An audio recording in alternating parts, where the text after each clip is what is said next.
Hello and welcome everyone to this Privileged Access Management webinar. First, some technical points about the webinar. Can you confirm at least one or two people that you can hear me correctly? You can respond in the chat tab at the bottom of the screen, bottom right. Checking. Okay, so that's great. Thank you, Imran. So this webinar is being recorded. You will receive the replay after the event, and also microphones are muted, but you can ask your questions through the question tab at the bottom of the screen, and we will try to answer all of them at the end of the session.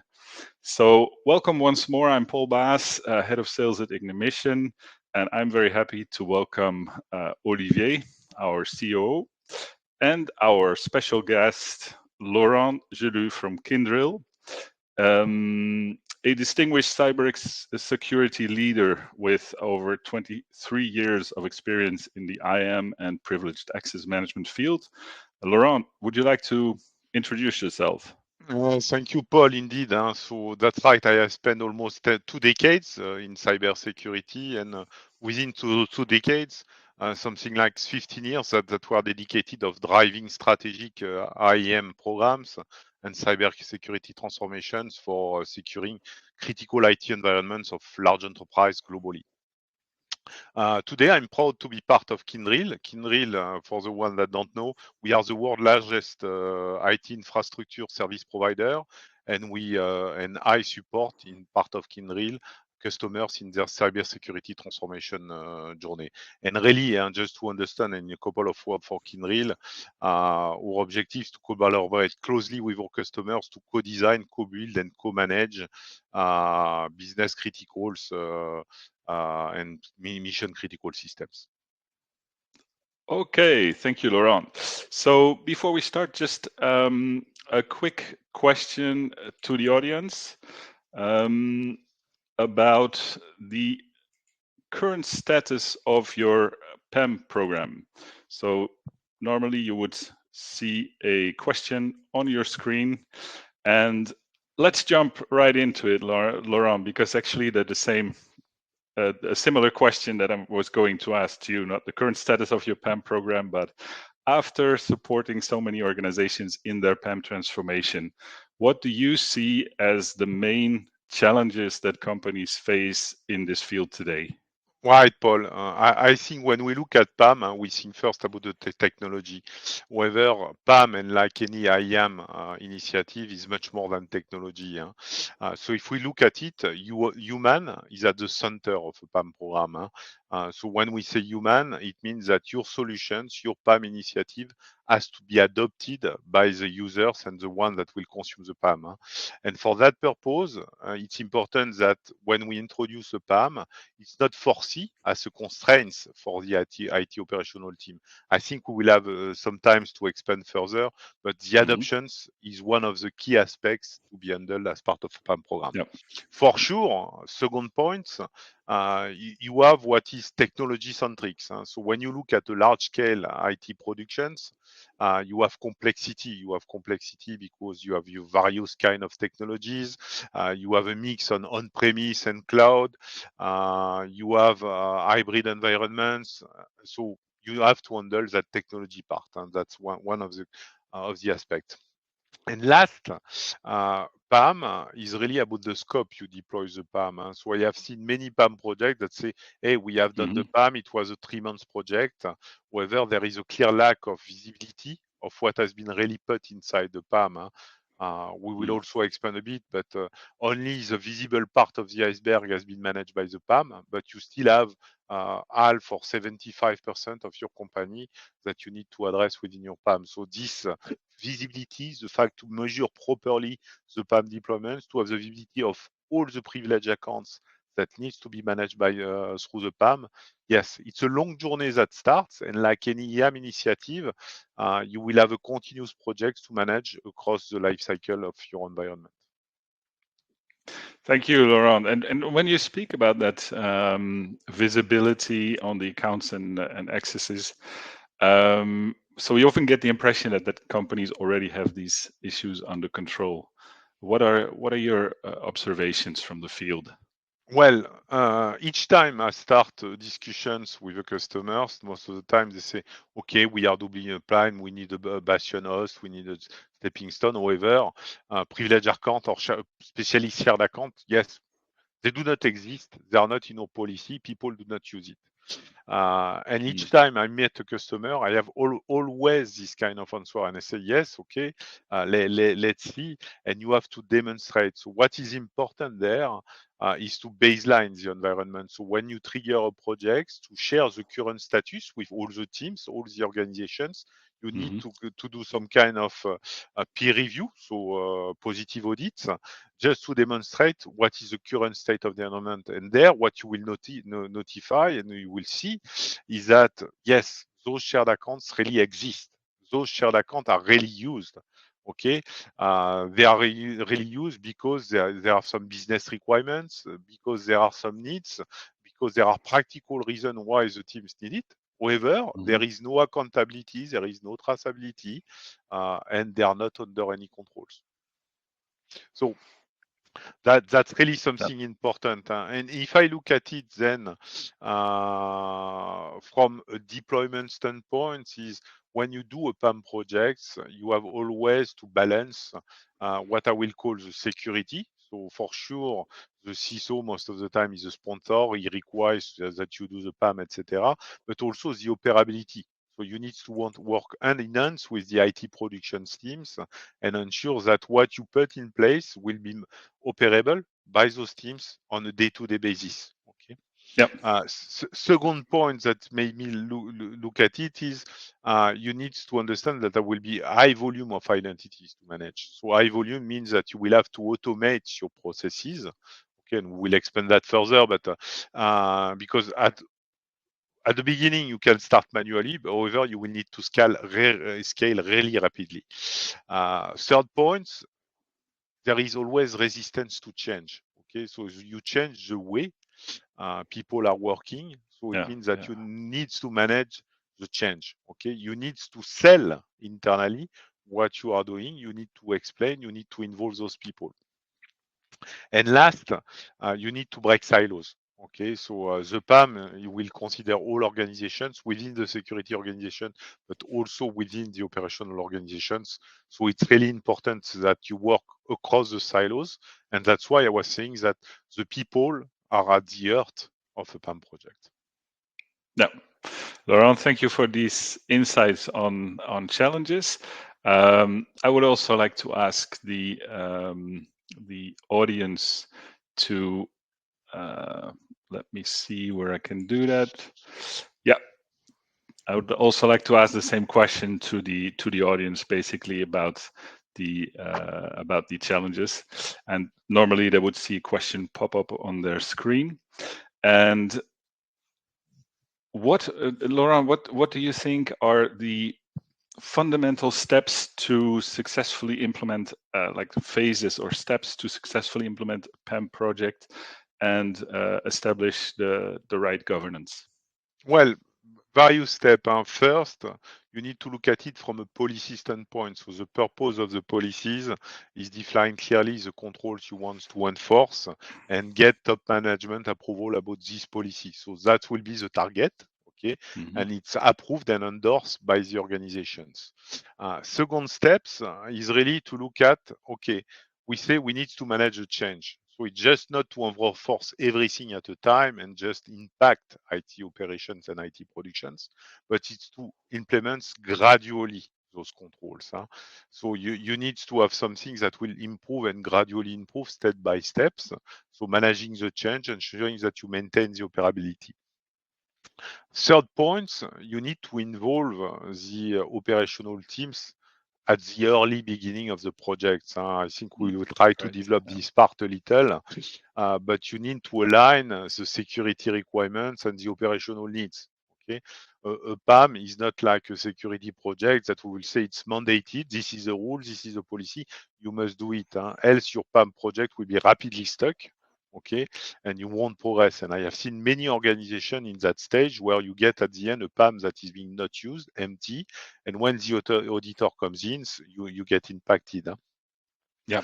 Fourth point is, as well, as a leader of a PAM project, you need to work closely and provide awareness, learning sessions, and work closely with those IT operational teams. So your role at the end is to ensure that they will adopt the solutions, that they will give you feedback over the solutions, and that the PAM will not add additional delay or additional complexity when they have a severity 1 incident. Okay, so when they have a sev 1 incident, it's mission critical system. This is what we do on a day-to-day basis in Kyndryl. People need to be able to react rapidly and recover. Okay, so same, your PAM solution have to address that. So those operational teams are your customers. And this is important that this is understood, okay, and that this is managed, part of it. Yeah, well, we know that involving the technical teams is key and a big part of the change management, I would say. But what specifically can one do to have the let's say the technical teams take ownership of this topic? Well, there is a trend and a model that we apply today, and okay, I will take the comparison with the DevSecOps operational model. Yeah. So like in DevSecOps, you are pointing and you are identifying champion and security champions, part of each team. Okay, the role of these champions is at the end to be your direct contact in the operational team, your point of contact, and it will be managed as a relay, okay, with the teams to pass the message, and also internally to be the advocate of the team and the advocate of the security programs. And these champions, you have to just ensure that you will have the right tools. Okay, so the right reports, the right dashboards, that will be the right educations in order that he can have a clear view of what is his scopes in terms of systems, what he have to do, what the actions he has to take. And this is where a solution like emissions provide a lot of value, because you can just give to each of them, okay, their exact scopes, what are the targeted actions, and this point of contact will support the deployment. But it's really close to the DevSecOps model now. Yeah, I like the analogy. Yeah, thank you. So the purpose then of the truth is to provide the view and the traceability of who is accessing. Okay, so one example is in PAM projects, sometimes people just load passwords and they say they are securely stored, whether there are still parallel process and what you have in the PAM is not used. So at times you can measure what is being used, what is not being used. Okay. Another point is, okay, from a management standpoint, the management will help, okay, and just say the PAM project is something you have to do. That's right, it's doing some change to what you do, etc. But you need to meet those goals. And then you can measure. So the idea there in measurements, I was saying, you have one champion per team. So you can have a set of metrics and dashboards to compare one team to another team. So you can generate some positive competitions internally inside the organization. And this positive competition will just say, one manager will endorse and will start adopting, and then the others will follow. And gradually, you will progress in your programs. And that came back to the roadmap. So you have to have something that is step by step, that is quite progressive, realistic, okay, that is adapted to the constraints of the organization, and do not surcommit. As same, sometimes you start a PAM project because you got an audit, you got a regulatory issue, you need to meet the goals, whether just committing to say, I'm gonna do 100% in a couple of months, you are sure you will not meet your goals. So it's important that you measure, you show progress, and you demonstrate that you are moving forward. Okay, that's great, Laurent. And regarding that roadmap, so one of the things that is sometimes complex is the integration between privileged access management and the IGA more in general. What is your experience creating good synergies between these two solutions? and what value does it bring? And maybe just going at the purpose of these orchestrations. So as we were saying, we know only few privileged accounts. So we know, for example, there is a root account or domain admin accounts over your Active Directory. However, there are many others. Okay, so you just have the visible part of the iceberg, and then you have the invisible parts. The way to detect and to see that invisible part is to start orchestrating and reconciliating informations from various sources. So if we look at identity and access management, we have one solution that is called identity governance. That provide authorization, that provisions, and then that reconciliate and have a detailed view of what really exists over those systems. The PAM is more there to put the accesses under a safe, okay, so secure it, and then ensure that the bastion host is being used and that you rotate password, etc. However, connecting the two, you can start comparing what really exists over your systems or application, and similarly, you can do it at the application level or infrastructure level, but you have the view of what are the really accesses that needs to be secured, and you have what is secured. So you can start comparing, okay, and just providing central controls, okay, and you can measure as well the progress of your projects. Second point, when you look at privileged accounts, okay, most of the time as well, the IGA stops at, okay, I just provision an access. Now the access is given to the user. Exactly. Yeah. However, you need to continue the cycle and then say, okay, if it's privileged, then it's eligible to my PAM, and I need to add additional steps. Okay, so as well, this part you can do it manually, and most of the time people do it manually at the beginning. They send manual work order. However, it does not scale. So you need to automate the connection between your IGA and then trigger actions into the PAMs to ensure that you provision the account into the PAM, that you start rotating the passwords, or as well, if something is deprovisioned, you need also to decommission it into your PAM.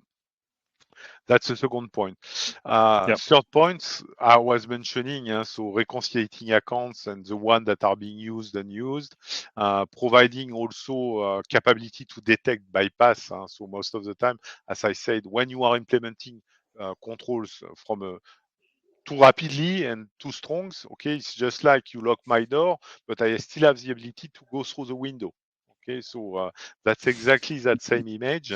You can go through the window. So the idea is to detect the one that will use the window, okay, just to ensure that people are using the right way. And if they complain it's not operable, we are looping back and we need to manage their adoptions, okay, and just ensure that the PAM solutions is meeting the operational need. But we have to avoid opening windows. And as same, just comparing real experience I have, the first project I did, I was too strong, and to be quite honest. However, 6 months later, I just say that there was having a lot of wind, okay, inside it. So meaning that, okay, we open large windows, okay, and we have then to manage those windows. So it's really important to handle that and just ensure that people use the right way. Last point, maybe to look at PAM and IGA, Paul, is to reduce the risk related to orphan accounts. Okay, so when you have an IGA, there will be all identities associated to individuals that exist in the organization and all the others. The others, we call it orphan accounts or rogue accounts. Yep. So here, the IGA is good to detect them. However, you need then to remediate, and some kind of remediations can be to revoke an account, but other kind of remediations, it has to be stored and managed through the PAM. So as well, you can interconnect both worlds and have an end-to-end processes. Okay, that's great insights, Laurent. I would like to continue with another question. So once a PAM project is deployed, one can think or sometimes be under delusion that everything is under control. It is not always the case. Can you explain some of the gaps, the reasons? Well, Why if you that is? look at identities, always we have, okay, the project is over, now it's done, etc. We should have nothing and no new accounts. However, when you look at IT productions, There is always new infrastructure, new applications, and therefore new accounts. Okay, as well, you deploy new tools, you have a new solution in your organizations. Or today we look a lot about AI, and we are about to deploy agentic AI. You need to manage agentic AI through your PAM. Okay, and your PAM and agentic AI are just like robots at the end. They need to be managed as part of the PAM. So there will be always new scope, and each of those new scopes are little new projects to be handled one by one. So it's every time you will have new scopes, new needs, and new accounts to be managed. And sometimes, okay, when you are in steady states in the life cycle management, you have passed the projects. People forget sometimes to mention it. We talk a lot in the security of security by design, just ensure we do security first, etc. However, it's quite difficult to apply, and I do not know any organization that is doing 100% security by design. So you need some mechanism at the end to detect what's going on in the organization, to detect what has been managed and created outside of your identity and access management processes, and then you need to be able to catch up and reintegrate it within the environment. So it's really important. So, yeah. Yeah, maybe I will add just a third point on this one as well. Your PAM will live across the time, so the organization will change. And when you implement a PAM, you have the structure of safe where you store your password, etc. And you need also to recertify the access to the content of your PAM. So you do most of the time access review to say who is authorized to what. Sometimes you forget the PAM. So the way to manage it at the right scale in a PAM is just also to have some standardized access control list to be able to control them. You will have a large amount of safes. You say, okay, see if you have 10,000 systems and 50 accounts, it's become immediately 500,000. So the volume can be huge. So the way is to standardize it and then be able to detect any kind of anomaly, okay, and what is unstandard. And then you can simplify your process. And instead of doing 50,000 of recertifications, you just have to recertify what is different from the standard access control list. So it's another point that is key for me and that has to be taken into account. Just reviewing the gaps. This is a good point, and I want to ask the question also to our listeners about how they manage, what level they are actually in this review process of the privileged access accounts. And by the way, also Olivier will go into this a little bit in the demo in a couple of minutes and show you how that could work. What are the keys, Laurent, to making your PAM solution industrializing this and deploying at scale? Because I see that there's a lot of organizations that still struggle with the adoption and deploying at scale, even in large organizations. The scope can sometimes be quite small, actually. So what do you No, your this is a insights on good, that? this is a good question, Paul. So as I said, you really have to have a stream focusing on the human. In parallel, you have automation efforts. So automation is one of the key. So if I look at automations, you need to automate first the discovery and the integration process of your privileged accounts into your PAM. As I was mentioning, the volume is huge. So if you want to scale and you are large IT organizations, you need that automation. So you need to automatically do the inventory and then define the right steps, etc. You need to have the right reconciliations. We were mentioning the IGA. One good example also to start at the beginning is with the CMDB, so the IT systems inventory and the application inventory. So you can compare and just define metrics, but also have clear facts to say what is in scope, what is covered, what is not covered. Second processes in your life cycle, okay, most of the time when you start a project, you start with spreadsheet and people load Excel spreadsheet into their PAM. Okay, it works at the early beginning, however, as well, when you need to manage that across a large environment, you don't have an extra budget to have 100 of hands. You need to have automated workflows to onboard your accounts and your scope into your PAM. So it's about just assigning who will be the owner, loading them, putting the right access control with some predefined rules, okay, that I was mentioning, and then just ensuring that you have all the required control for accountability and compliance. Third point, there will be a lot of remediation efforts when your system will be in production. When I say remediation, is the productions leave, okay, and their systems are moving, etc. Things are changing, organization is changing. So there is a lot of lifecycle management, and this lifecycle management generate remediation actions, so cleanup, etc., or review or access review. We are talking about recertifications. So you need to be able to detect those gaps. Okay, so each time compare what you have, what exists, have the view of an account, have the view of people that have too excessive privileges. So in some organization, you may find small teams that have access to the whole organizations. If you look at the last NIST standard on identity management, we talk about risk management on identities.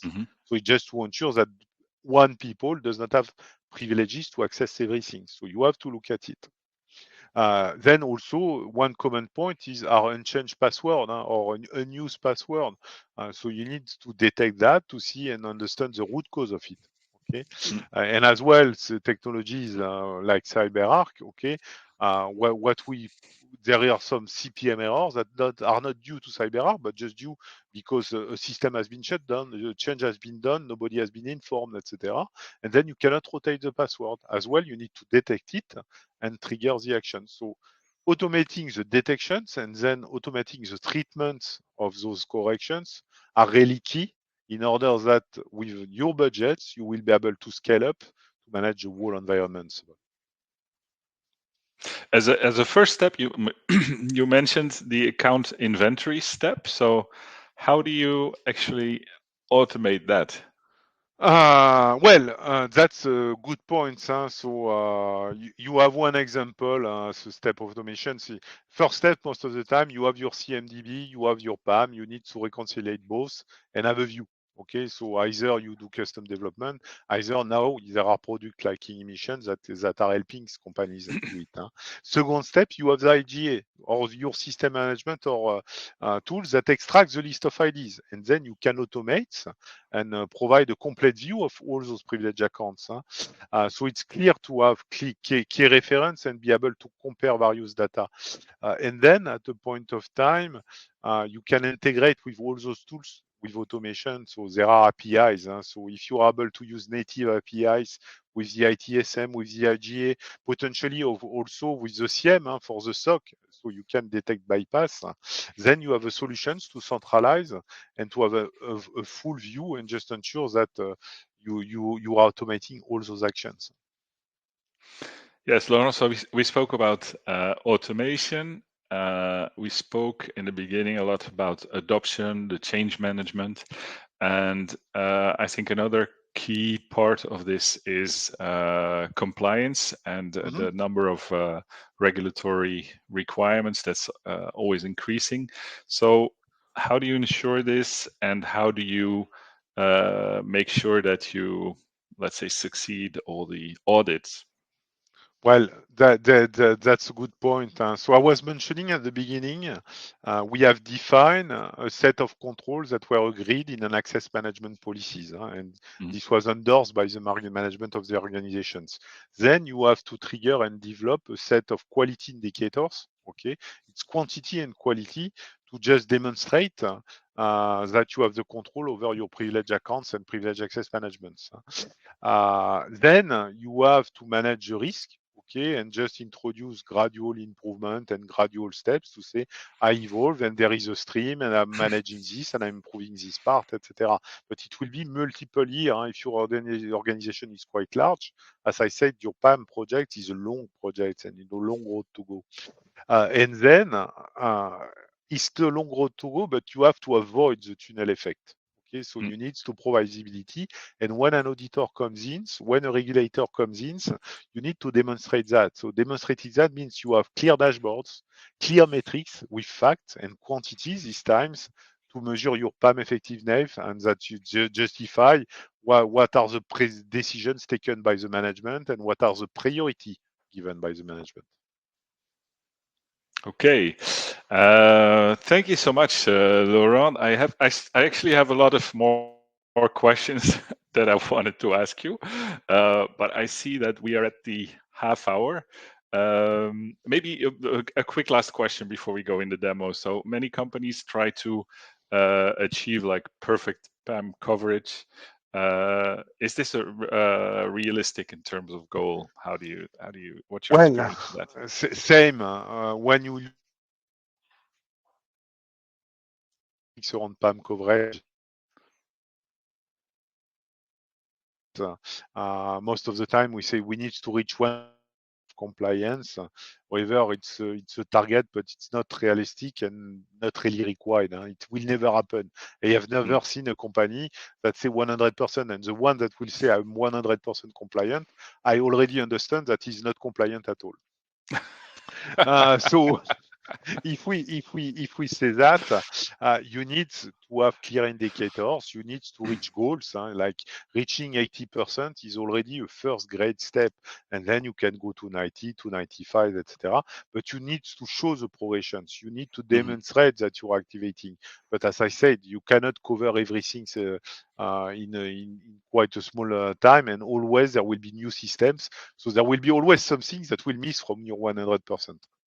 So just grow with progress, demonstrate that you master your scope. So it's important to say I'm compliant by 90%. I know I'm missing this application, this scope, and this new cloud because there are new projects, etc. So you master your compliance. You know where you are. You know what are your risks, and you demonstrate that you have action plan for your risk. That's really the key. Brilliant, Laurent. So thank you so much. And what we would like to do now is to illustrate some of the key points that you mentioned, Laurent. And that's why Olivier is here to show us what that could look like in practice, basically, some of the key points, and specifically the key points about visibility control, lifecycle automation, and access reviews. So, Olivier, I leave the floor to you. Yes, so many thanks, Paul and Laurent. So I would like to illustrate with Protec how we cover the important point that of your presentation. Maybe the first point that I would like to go more in detail is what we call visibility. You were talking about visibility on how to give metrics. So as soon we connect vaults, your vaults to Inhibition Protec, because we are talking about hybrid or multiple vault, we are able to connect multiple vault, and very quickly give some first metrics. In this example, for example, on the home page, I'm able to display some key metrics about if the vaults are healthy or not, and we keep also some historization to be able to show if we are progressing or not on the resolution of this issue. But let me show to you another example which could be very useful, is what we call the usage.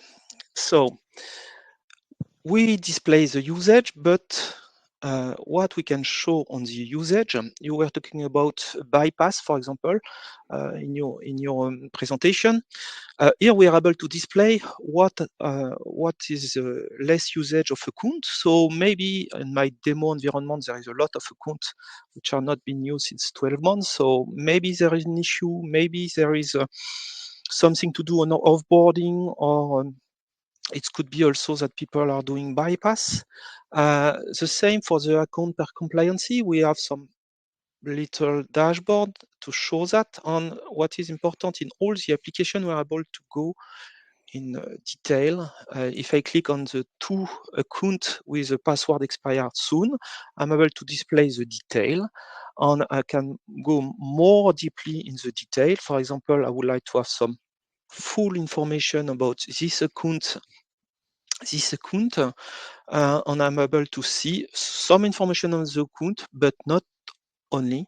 We can give a visibility of which group having access on with which authorization to this account, and also if there is some user have with direct access, which is nominative, for example, to this safe and to this account. So this is for visibility, but we are also able to cover another important point. You were talking about risk management. Risk management, we are able to define what we call business service, because to display some key risk indicator, for example, maybe we need to focus on our right priority. So we are able to scope, and also the idea is to give ownership to owner. We are able to scope the vault in business service. What's the idea? We can set up some business service to give a business service linked to the regulatory framework, for example, or declare a SAP Finance business service with the owner. And then for this service, we are able to display what the risk score. In this case, I've got 5, so it's very bad. But when I click on it, I'm able to display some important KRI, and then I'm able to take some action linked to this key risk indicator. So it's very, very important for monitoring the risk. But we can also supply dashboard to top management or to auditors, as we split the vault in multiple business service, but also we are able to display, in this case, per criteria of risk. We are able to display if I've got a business service with a night impact on the critical risk, able to display this in a matrix, and able to go more in detail to check what's happened. But also we are able to align the scoring per family. This can be linked to a regulatory framework, something that we can set up and adapt to our context. Another important point, which is the third one I would like to show, is owner. Owner is a way to delegate to the owner the onboarding process. It could be the onboarding, and what's happened is that the owner maybe is not talking PAM Vault. It means that the safe, the platform, they don't know. They just would like to onboard some account on a scope. So this is why we deliver some what we call boarding order request. It's a way to make some request, but in more simple language. And this request could be manual through the owner, but also we can open this to API. I would like to give an example. As an owner, I would like to make a request. So I would like to make a request of onboarding. I will call it test. Then I will request the products that I would like to onboard. On this is very simple. I would like to request an onboarding for an environment production, application Orange, the region Brazil, technology Windows, on complete save.